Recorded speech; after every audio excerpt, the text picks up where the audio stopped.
Hello, everybody. How's it going? Hello, hi everybody. Happy New Year, everybody. Happy New Year to everybody. I'm Michael. I'm Mark.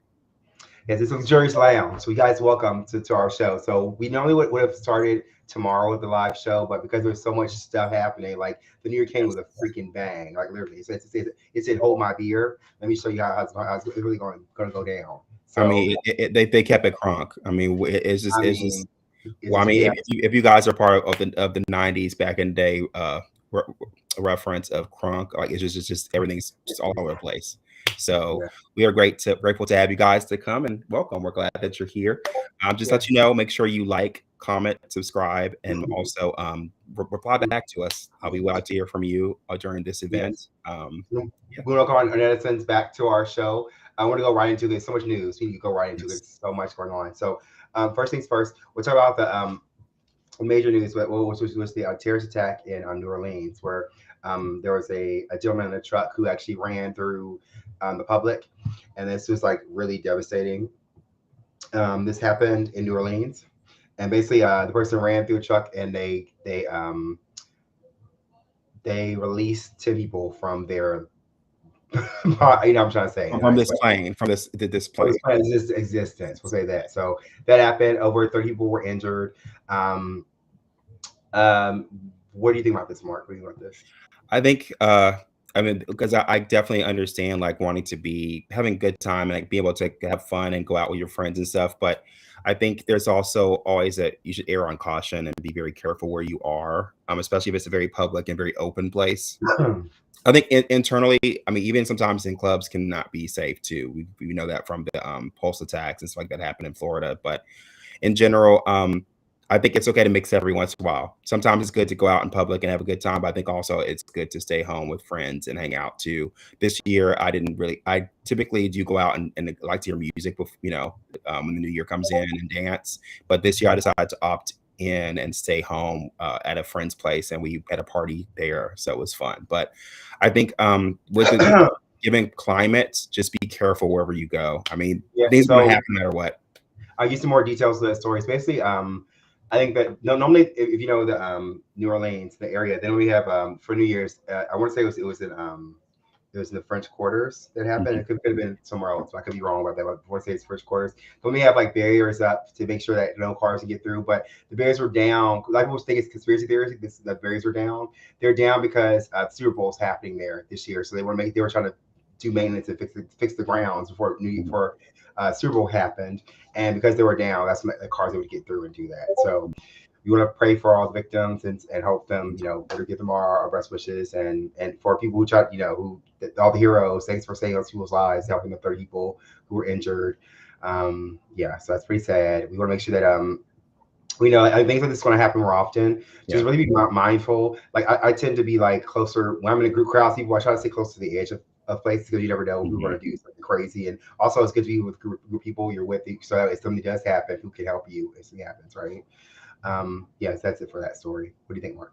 Yeah, definitely. Yeah, I'd definitely say we definitely pray for the victims, and like I Mhm. said, just be cautious out there. And now that the political climate's gotten crazier, you got to be Careful. more careful for sure. So, Your turn. sure, my turn. So, the next thing I'll talk about is, unfortunately, I don't know if you have heard.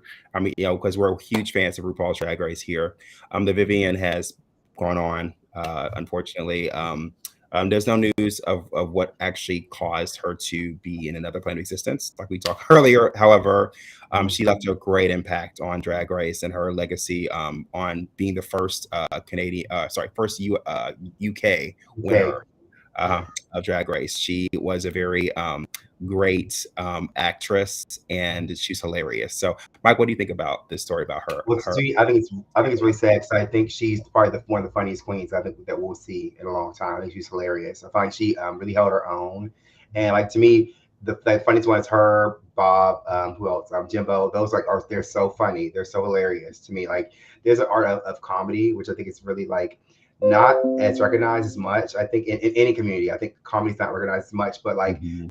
comedians are like it is an art because you have to know your audience to make them laugh.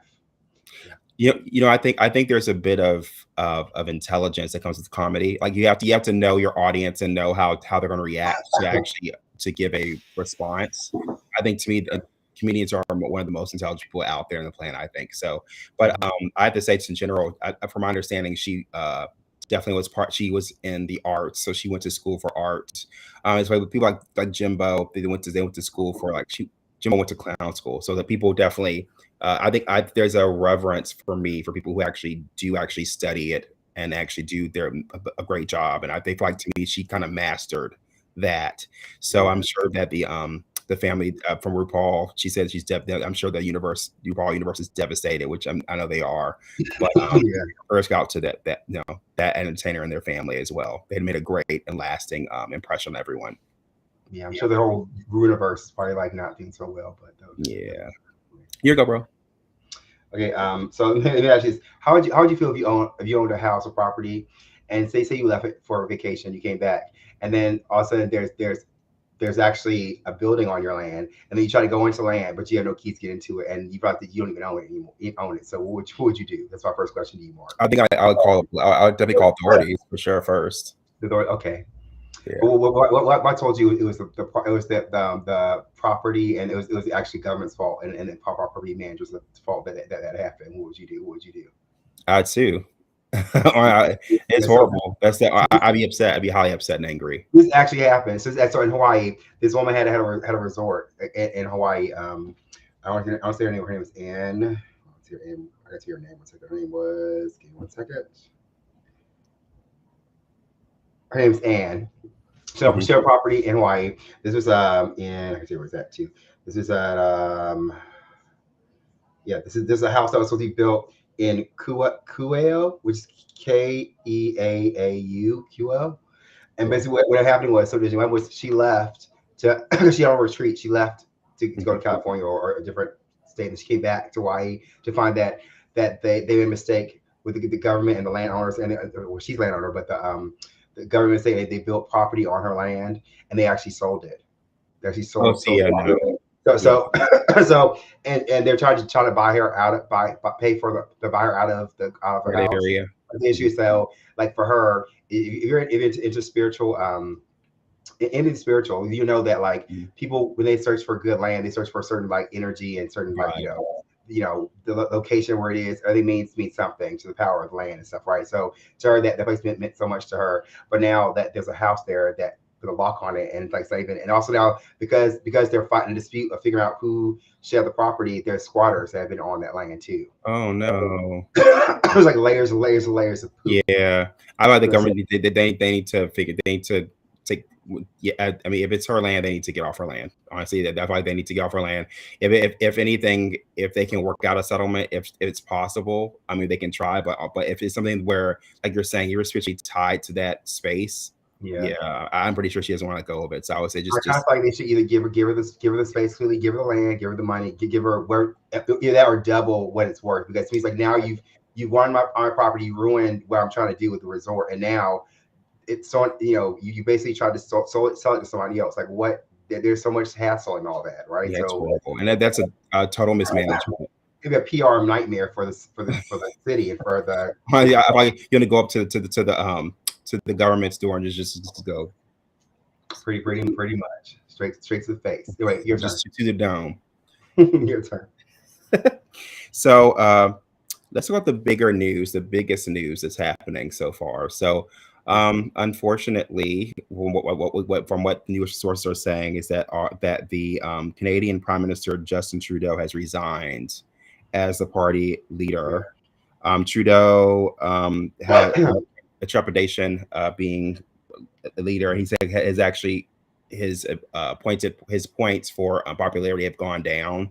So eventually one of his cabinet members resigned recently, and because they resigned, it caused a ripple effect within Parliament where he actually decided he wanted to resign. So people are very definitely tepid, and they're very nervous on what's going to happen next, because the election was coming up. The new election is coming up, and now everyone's scrambling to kind of figure out what to do about the next person. They say that the person who actually helps to run the Bank of Canada is actually one of the leads in the running for becoming the next prime minister.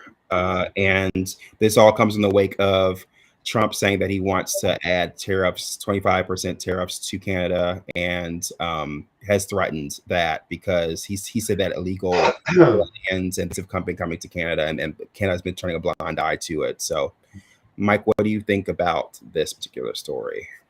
Well, if you notice, we're wearing wearing opposite countries and stuff because we want to make sure we tell everyone we love our countries, both countries, very very much, and because there's so much turmoil right now, this is kind of why we're dressed like this. If you didn't notice, and we're American and we're Canadian and stuff. So, yeah, it's kind of sad. And I feel like everyone's been really unhappy with the government has been going for a long time here in Canada, and I think this kind of boiled to a surface. Yes, I think that he didn't want to get fired because he got fired. Then there would have been an election, and then they would have to vote in the parties that the party that will lead, and the leader of the party becomes the prime minister, right? So I think that's kind of it's messed up that happened this way. I think both governments are kind of in this weird limbo place with everything, and I just think you need to really take care of your own home and try not to get too wrapped up in the chaoticness of what's happening because it's going to happen no matter what. I kind of think it was we kind of known with the way things are going. There's no real checks and balances with leadership and with corporations and with power and money and politics. So all you do is take care of yourself, make sure that you can feed your family, make sure that you're like you stock up and you make sure you're doing what you can do to be the best you can moving forward. But you can't really control what's going to happen except for I totally agree. Sure, but then again, there's corruption in voting too. So I don't know. No, I totally agree. Like all you can do is cash, make your voice be heard, and that's all you can really do from that point. As long as you voted and you do what you can, that's the best you can do. I wouldn't stress too much about it. I do know that just to give you more context to the story, possible replacements, like I was stating earlier, were both the Bank of England's. Let me see here. Bank of England's his foreign minister. Bank of England's, and which his name is Mark Carney, and foreign Prime Minister Melanie Joly, and former Deputy Prime Minister Chrystia Freeland is it the three that are in hopes of getting that. Is it the hope? The hope is that the new party leader could bring the Liberals out of the funk because now it seems like it's going to tilt back towards the Conservative Party because of this. So it's like Canada's going to be even more conservative than it has been. So yeah, we'll see. Well, so I think America's that way too. So yeah. But Canada's now. But what's about Canada? Well, but US, USB. I'm on both countries. I can't. It makes us both. We love both. We love both. We love both. So it doesn't matter. We're being funny. Yeah. So if you're on the East Coast of the United States and kind of mid East Coast, kind of like Virginia, kind of Virginia, Kentucky, those kind of areas, don't eat beef and broccoli, girl. Oh yeah, I heard about this. There's a recall for there's a recall. Yeah, so basically broccoli sold Walmart in 20 U.S. states recall over listeria risk. So if you don't know what listeria is a bacteria. Yeah, so basically it's a bacteria. It acts as an intracellular parasite in mammals. So yeah, so this is recall that. It's also so not just broccoli, it's also with cheese too. So it's been a huge recall with broccoli and cheese in over 20 states. And also there's a recall for Costco severe cold and flu. I saw that. Yeah. Yeah. So there's a whole bunch of stuff that's happening. So just be mindful of that. If you're in any of those states, just check on the website to make sure you're not buying those things. But what do you think about these crazy recalls in the state? All I know is it makes me not want cheddar soup, which I love the most. You can't have both. I know. Broccoli and cheddar soup's out the door. But so who broke the story? I'm gonna tell you about the story. Wavy TB10. That's where we're from. That's where we're from.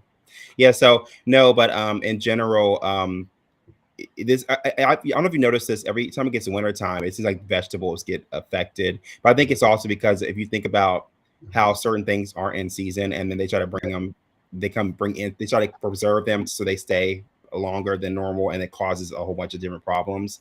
I would say just try to, if you can, eat what's in season. I'd say also Mark said, go become like Oregon Trail. Then you just go mine your own. No, don't get dysentery. Don't lose 5 kids. Don't Grow your own vegetables with ground. right. Build your own house. Go in the woods. I said, I build your own house. Just mean, that's sadly the government. The government's where it's heading. exactly. You can't You should tell. just sign up for Naked and Afraid. Just go go nuts. Go berserk outside. Exactly. No, that's not what I said. No, but what I'm saying is just be cautious when you're eating things. I definitely say check expiration dates. And a lot of times you think you have eggs and milks like that. You think that is a great date. And sometimes I know if you're like me, I do my best to check first before you buy it, because sometimes you buy it and it's like 3 days to expiration date or it's expired. So be careful with that.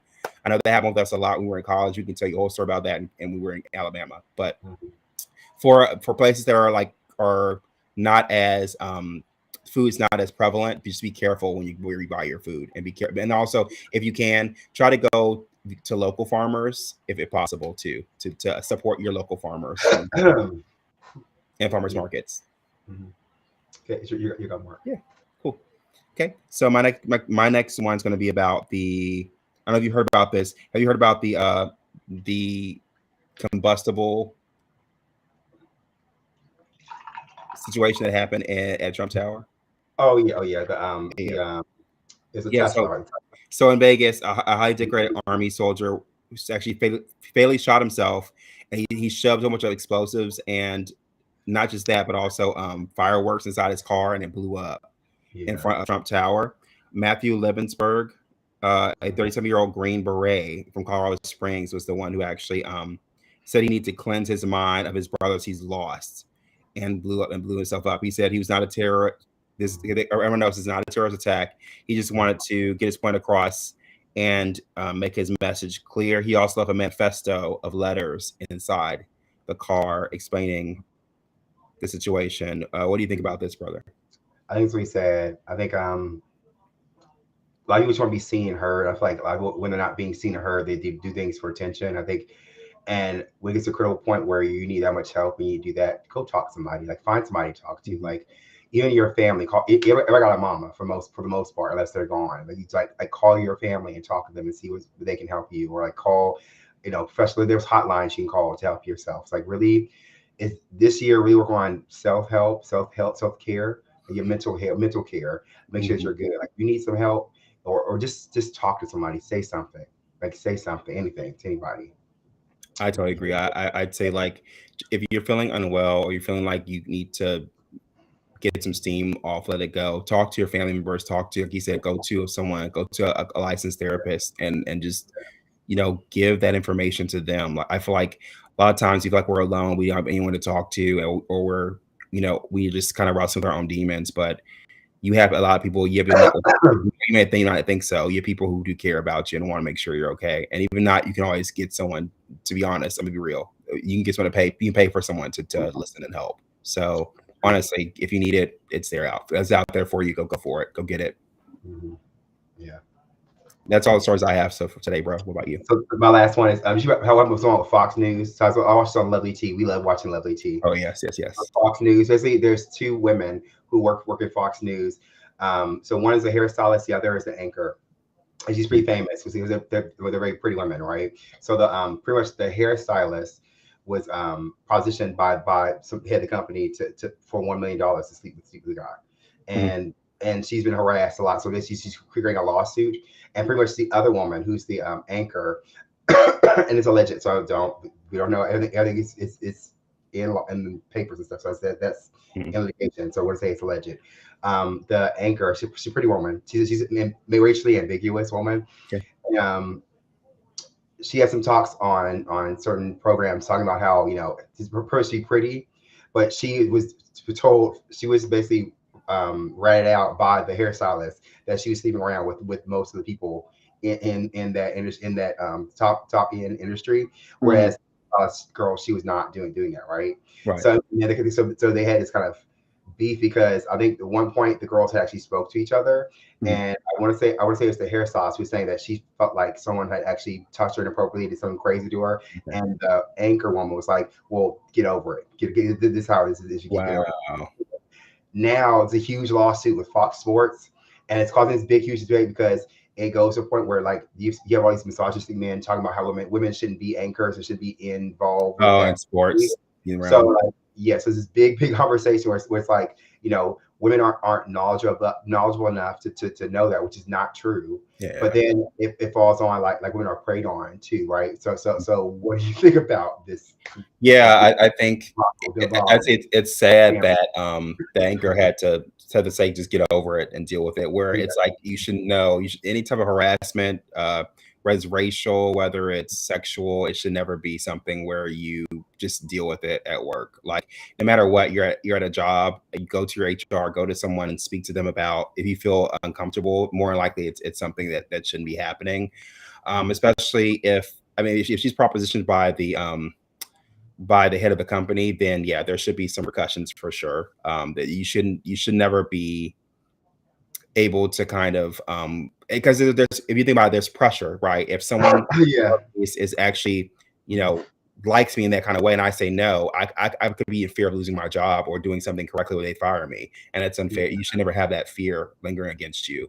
Um, and then just for guys, for men to think that women they don't have to know sports. No, there are many women who love sports and are definitely sports advocates, and they have every right to be able to speak about it like we do. So I think it's Yeah, unfair. I'll say this. I feel like it's really bad because when you're in that position too, and you're a woman, and you're like because there's not a lot of anchor women who do sports, right? Right. So when you're in a position like that, you have to be really mindful about not taking proposition and not doing stuff like that Yes. because what happens is that's what happens when you do that. So men will lump all women in like, well, see that's why you get a woman because she'll sleep her way to the top, which is not true, Yeah. right? So, but it's like when you put women in a situation like that, it's like they're preyed on and they're kind of forced to, or they lose their job, which really sucks. So you Mhm. can't even begin to use your talents when that stereotype is used against you when you're at work. So I think what needs to happen is a lot more checks and balances, and then Mhm. there needs to be it needs to be more conversation with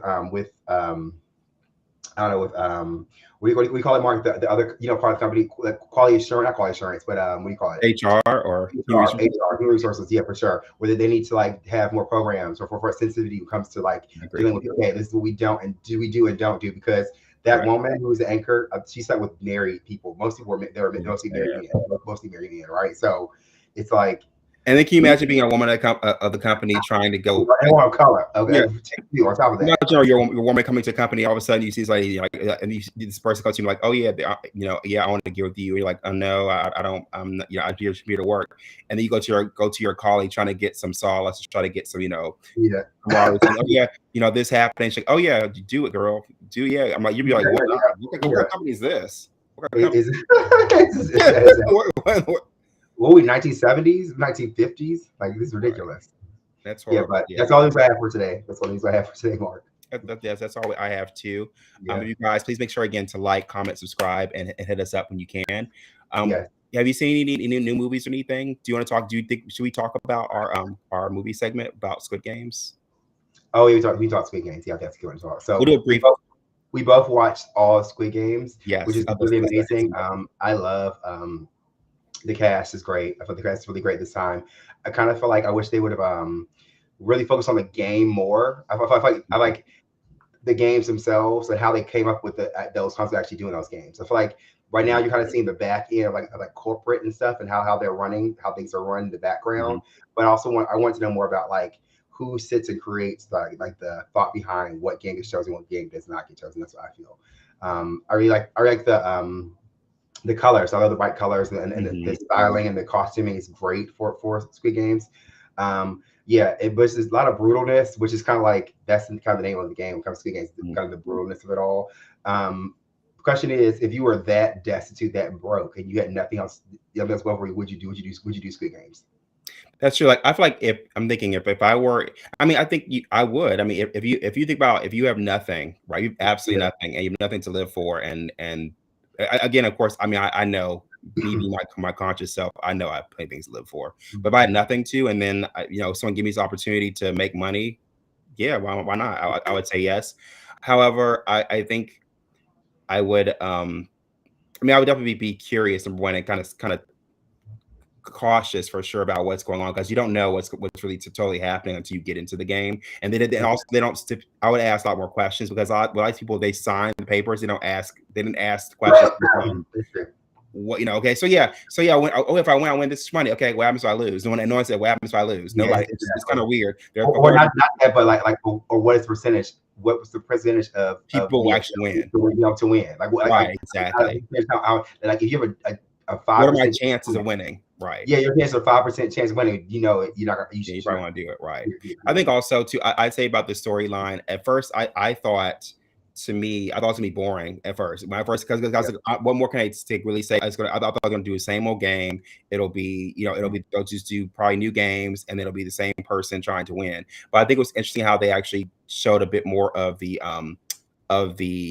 captives, of the captors, and how they actually run their services, and it's just a bit more about how kind of how the game is run internally, which I think is pretty cool. How they showed that part of it. Also, the new characters they're very interesting.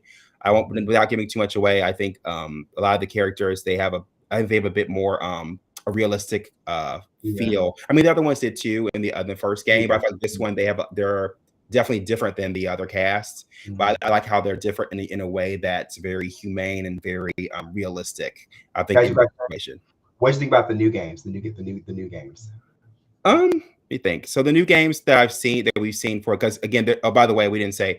So this is the first part of the second season of it. So it's coming out in summertime. The next part's coming out later on. But I'd say for the games, they were. I mean, of course, they had the red light, green light, the first game, which is normal, normally good. I think it was cool how again, spoiler alert if you haven't seen. Spoiler alert, yeah. But I think it's cool how the main character, he actually tried to warn everybody, but which I didn't quite understand, that when he's warning people how to play the game in the beginning, they were doing it, everyone was surviving. Then all of a sudden, something happens, a bee falls on one of the characters, and she's getting. But all I know is I feel like it's just, I feel like realistically I feel like he would have done it before they walked into that room, which was weird. They did it while they're inside the room instead of doing before that.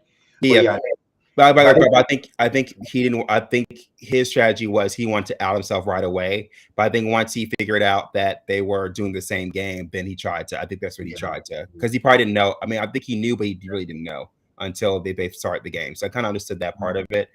I would say that the other characters, I feel like they could have worked better together. I feel like in this one, a lot of characters are very more separate. And even though there's a lot of separate split decisions, last second decisions where I feel like as a group you have to kind of stick to the same thing. That's kind of not realistic. I feel like once you kind of as a group decide what you're going to do, pretty much groups stay with the same kind of. Yeah, I feel like to me there was an issue. There was an issue in the game where I feel like when you see the game, there's a decision that everyone has to make, and I feel like everyone ends up changing their mind back and forth. I feel like to me, I agree. Once we say something's be done, we should just do it, and then we can figure it out later.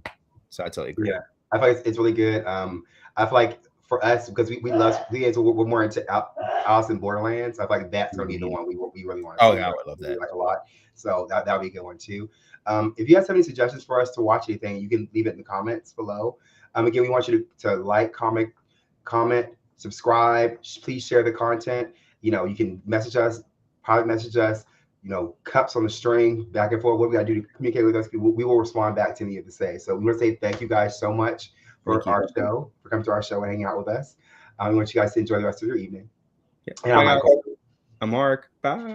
We'll see you at the Luxuries Lounge. See you guys. See you next time. Bye, everybody.